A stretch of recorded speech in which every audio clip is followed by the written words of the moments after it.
Bentornati a Football Benchmark e benvenuto Antonio Di Cianni, Senior Advisor di KPMG. Ciao Luca, buonasera ai nostri telespettatori. Allora, oggi Antonio abbiamo voluto parlare e approfondire un tema piuttosto interessante, l'ingresso degli arabi nel calcio, che ha portato sicuramente una grande passione, una grande iniezione di milioni di euro, con, non mi verrebbe da dire, dei risultati insoddisfacenti, ma comunque non pienamente soddisfacenti. Quindi Manchester City, Paris Saint-Germain sono diventati sicuramente delle realtà a livello internazionale molto importanti, ma la corsa alla grande Champions League all'Eldorado si è sempre fermata troppo prima rispetto alle ambizioni, soprattutto delle proprietà, oltre che naturalmente dei calciatori, degli allenatori e dei dirigenti. Cerchiamo di analizzare allora, è quello che avete fatto con i dati a vostra disposizione, da quando sono arrivate le proprietà arabe sia al Manchester City che al Paris Saint-Germain, come si sono comportate le società, non soltanto a livello sportivo, anzi principalmente da un punto di vista economico. Questo è il Manchester City. Si passa dal 2008-2009 a 102 milioni di euro di ricavi operativi a 568, una crescita pazzesca. Sì, il 2008-2009 è il primo anno della nuova proprietà dello sceicco Mansour della Abu Dhabi United Group, quindi questo è stato il nostro punto di partenza per questa grafica. Praticamente, come vediamo qui, ogni anno c'è una crescita, non c'è un anno di pausa, diciamo così. I risultati sportivi sono anche in sovraimpressione, principalmente tre Premier League.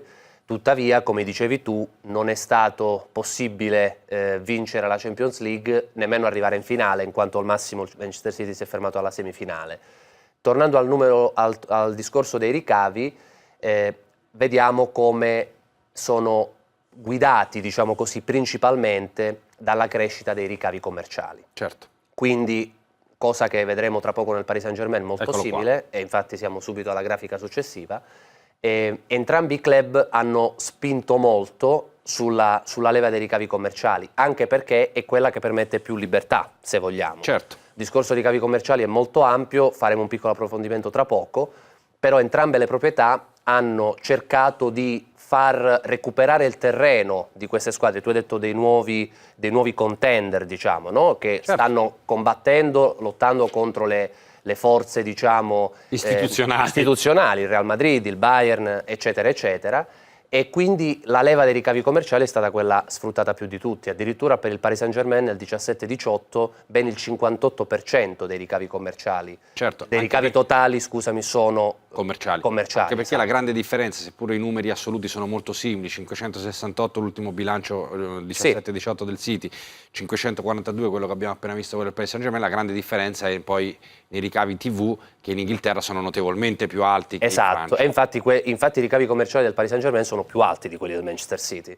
Tra parentesi, il Manchester City, tu dicevi, sono molto vicini per ricavi totali, il City è quinto per ricavi in Europa, il Paris Saint-Germain è sesto, quindi vanno a braccetto e vedremo che vanno queste due squadre a braccetto per molte altre cose, quindi hanno due strategie molto simili. Prima tu facevi riferimento a come si può intervenire nei ricavi commerciali. Una leva che è stata utilizzata sicuramente da entrambe le società, forse più dal Paris Saint-Germain rispetto al Manchester City, è lo sponsor sulla maglia. Sì, ci sarebbero tante cose da dire. Noi abbiamo preso questo esempio per dare un'idea ai nostri telespettatori. Qui facciamo vedere il valore della maglia, ossia sponsor principale più sponsor tecnico, esatto, che sono una fetta, ovviamente, vi verrebbe da dire una piccola fetta dei ricavi commerciali totali. Qua cosa vediamo? Stagione in corso 18-19, anche qui come vediamo molto simili. Manchester City 59, Paris Saint-Germain 50.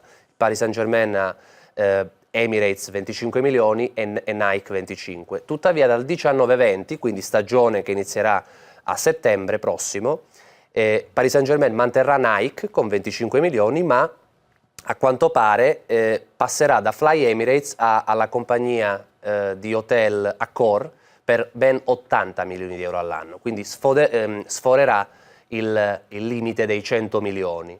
Per quanto riguarda il Manchester City, un discorso simile, al momento 45 milioni da Etihad che sponsorizza anche lo stadio, 14 da Nike, si passerà a Etihad rimarrà a 45, si passerà da Nike a Puma a ben 75 milioni. Per dare un'idea, Luca, la Juventus nel 18-19 farà circa 55 milioni di sponsor di maglia, nel 19-20 68, quindi se nella stagione in corso la Juventus, che è quella con ricavi da maglia più alti in Serie A, si piazza esattamente in mezzo a City e Paris Saint-Germain, dall'anno prossimo, nonostante l'incremento visto dato dal nuovo sponsor, dal nuovo contratto con Adidas, resterà comunque un po' indietro. E poi qui la strategia è simile ma in realtà opposta, perché in un caso l'incremento arriva dallo sponsor tecnico e l'altro dallo sponsor, esatto, verissimo, dal main sponsor.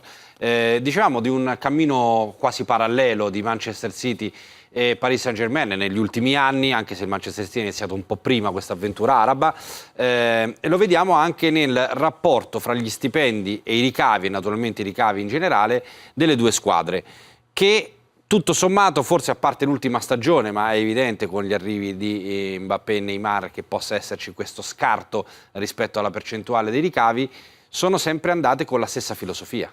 Sì, anche qui ovviamente come crescono i ricavi, crescono i costi per lo staff, quindi i costi del personale, il che è un dato comunque normale per un po' tutte le squadre di calcio, è il caso. Vediamo un paio di cose, per esempio tra il 16-17 e il 17-18 la colonnina rossa, quindi quella dei costi dello staff del Paris Saint-Germain, è incrementata tantissimo, più del 20%, perché? Perché fu comprato Neymar, che non solo è costato tanto come cartellino, i famosi 222 milioni di clausola, ma anche come ingaggio.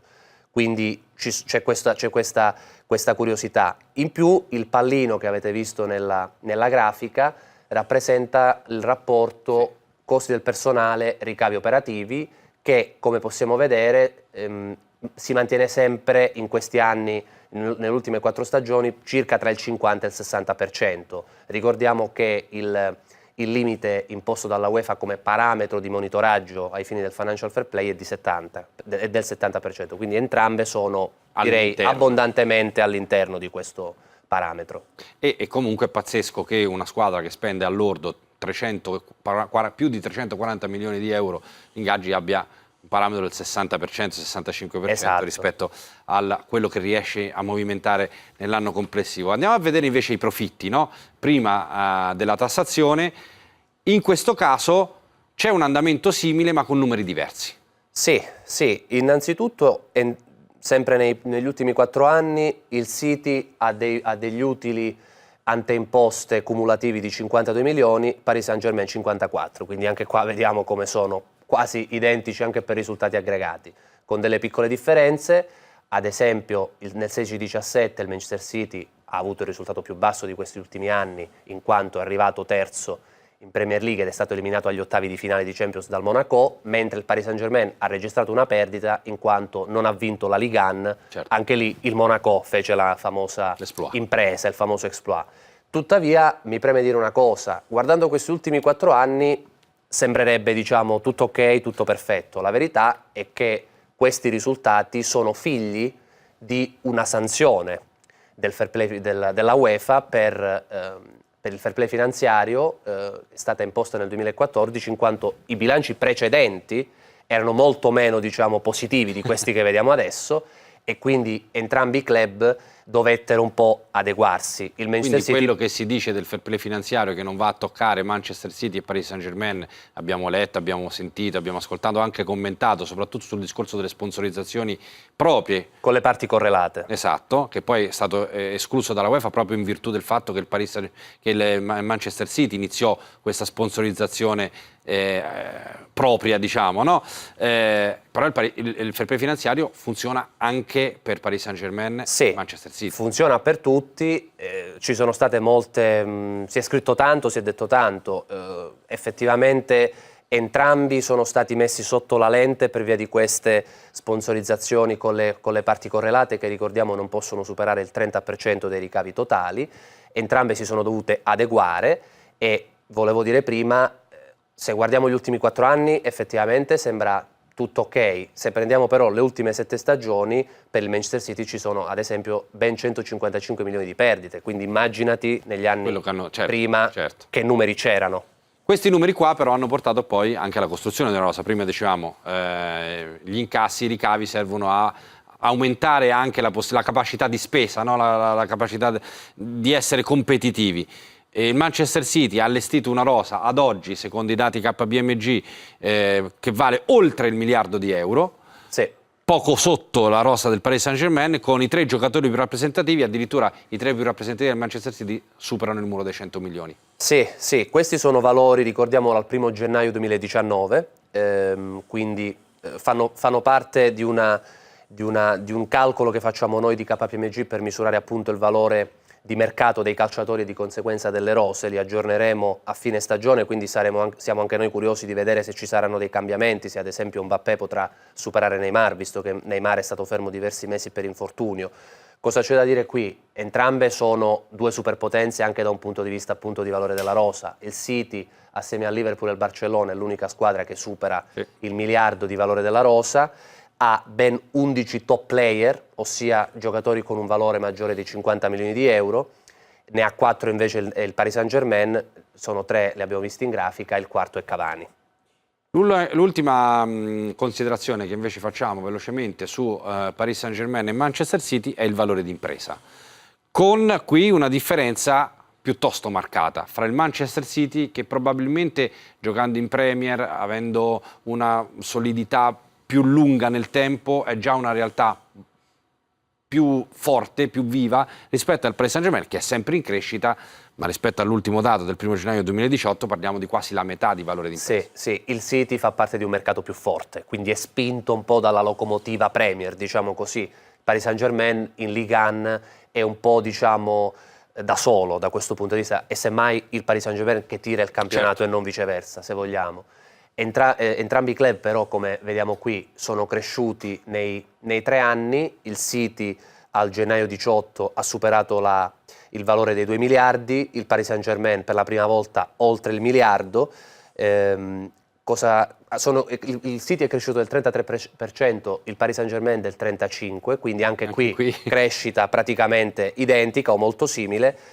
Tra qualche settimana faremo la puntata sui valori aggiornati dei valori d'impresa e vedremo se ci saranno delle ulteriori novità. Esatto. Intanto grazie mille Antonio per questo approfondimento sulle proprietà arabe, soprattutto su Manchester City e Paris Saint-Germain. Cercheremo di capire anche quando, se dovesse succedere che vincano la Champions League, che cosa succederà poi anche ai loro bilanci. Grazie ancora, Football Benchmark naturalmente torna la prossima settimana. Grazie, buonasera.